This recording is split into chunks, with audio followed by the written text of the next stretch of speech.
Bjørn på varanjakt. Vi så den i veggen, men så var den borte.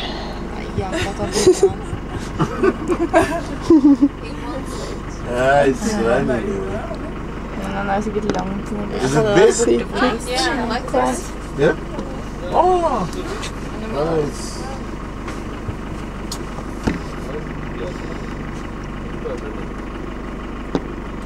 Kjenner folk? Det er ingen som ser han. Ser bare en blå t-skjorte.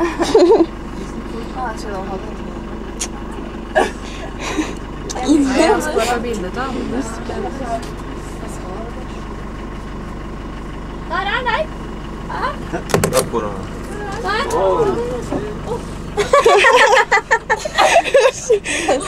Opp i treet! Så kan jeg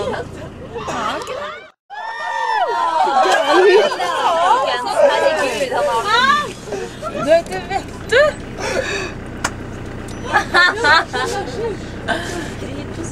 Ja, han gjør det. Ta bildet av han nå. Har du sett? Jeg skal ta bildet. Ikke ta den hit, ikke ta den helt inn. Jo da. Jeg har lyst til å ta den. Ja, ta bildet av den. Ja, kom hit. Jeg tar det. Kan vi gå til ta på? Ikke ta den helt inn. Jo. Noen kommer borti meg små. Nei, ikke ta den helt inn.